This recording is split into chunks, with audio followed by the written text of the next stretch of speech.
Hello, everybody. Welcome to the Diamond Decoder channel.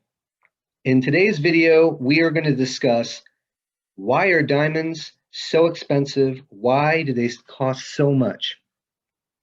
And the way that we're going to illustrate that today is by pretending that we are at a local jewelry store and we're about to buy a diamond for a ring that costs us about $8,400. It's a 1 carat ring. It's beautiful. It's gorgeous. Very good 4Cs in terms of grading. But how did that diamond become worth $8,400? So let's start at the beginning. First, we have to remove the diamond from the ground. Diamonds actually are extremely deep in the earth, so they are expensive to get at. They're also fairly rare, right? So you have diamond mining companies that pull out what we call rough diamonds. These diamonds are dirty. They are not cut, obviously. They're not polished. They certainly don't look as beautiful as the diamond we see there to the left. Next, you have the manufacturers. They import all these rough diamonds from the miners.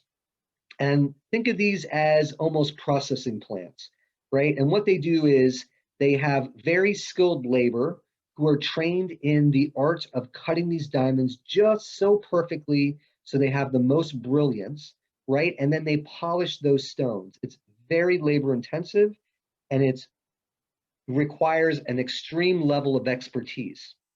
The manufacturers are adding 40% margin to the cost of that diamond to pay all those experts to do it and then also make a little bit of money for themselves. So your diamond went from $2,700 all the way up to almost $3,900, right?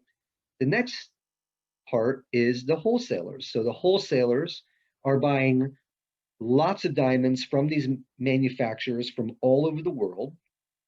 And then they're brokering those diamonds all over the world. So they import from the manufacturer and then they sell to the retailers, the people who actually sell the diamonds to you. Now, they're only adding about 10% to the cost, partly because they're dealing in so much volume, right? You're talking millions and millions of stones and diamonds every year. And so adding 10% margin still gives them a very, very big profit. Then finally, you have the retailers. Now, the retailers are adding the most margin across all of these steps. Why? Because they're the retailers and they have a lot of things to pay for. We'll go through that soon.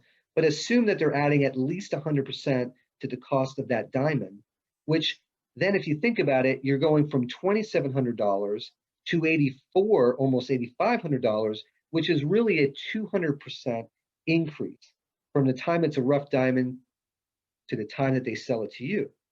And if you're buying a diamond at a luxury jewelry store, let's say at Tiffany's, then that 200% could easily be 300 or 400%. So, why do retailers add so much margin to the cost?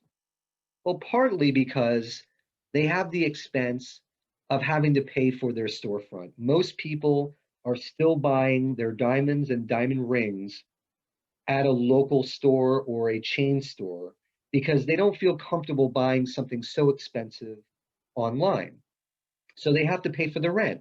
Now, rents could be anywhere from a few $1,000s per month all the way up to over $50,000 a month, depending on where you are. If you're here in New York City, in Manhattan, a very small storefront could easily cost you tens of thousands of dollars a month. Next, they need to pay for the staff, right? You have a lot of salespeople, you have people in the back who maybe are building the rings or repairing rings, whatever it may be. But you probably have a bunch of employees, and so you got to pay their salaries, and maybe you're paying them bonuses and commissions for the salespeople. And then finally, because you have staff, you need to pay for their benefits. Of course, that's maybe unique here in the US because most of our benefits are tied to our employment. Obviously, not that way around the world, but it is here. And so that's a very big expense to all of these retailers. Then, on top of all of these costs, they, of course, need to make profit so that they are profitable and that they make money themselves. There's another reason why diamonds are so expensive. there are a few major monopolies that control the entire world's diamond business. To the left, you'll see Signet. Signet is a conglomerate that owns and operates over 3,100 stores in the US. And they do this under numerous brands. You might have heard of Kay Jewelers or Jared's or Zales. If you are someone who goes to the mall, a few times a month, or you're familiar with the mall, you might have heard of Piercing Pagoda. All of those stores are actually owned by one conglomerate named Signet.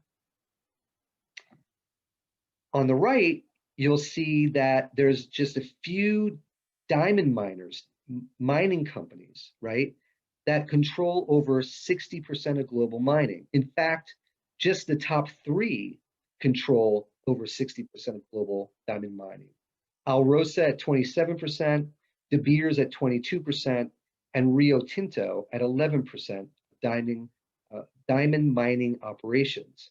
And so they really have a stranglehold on most of the supply of diamonds in the world, and therefore they do what they call hoarding. What does that mean? It means that they're actually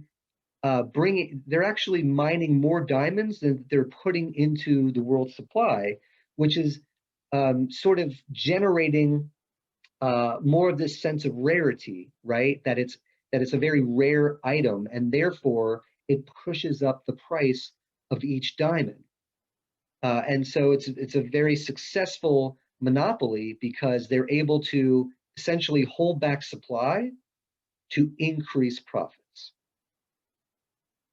Now, 70% of rings were purchased at mass retailers or independent jewelers over the last few years, right? And you can see 40% of that is independent, 30% at mass retailers. And unfortunately, only about 11% of these purchases were made online. And why do we say unfortunately? Well, if you look at the bottom of your screen, you're going to see our tagline, which is data plus technology plus diamonds. And the reason why we believe in that is because we believe that you can use the data and the technology in the online exchanges to essentially skip some of those middlemen and get some, maybe save hundreds, if not thousands, on your diamond by cutting out those middlemen.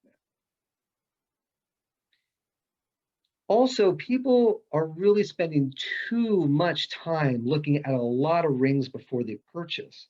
The average person looks at over 26 rings, and they do this over the course of 3.5 months on average. That's a lot of time and a lot of wasted energy, right? And again, we believe that using the online exchanges, looking at the data, using the technology, you could literally spend one weekend, right, looking at hundreds of rings and saving yourself a lot of time and money doing so. So just something that we truly believe in. So hopefully you liked this video. If you did, please hit the subscribe button to the Diamond Decoder channel. We'd also like you to like this video. And if you have any more questions or you'd like to learn more about diamonds and their characteristics and how you can get the best diamond for the best price, we offer webinars.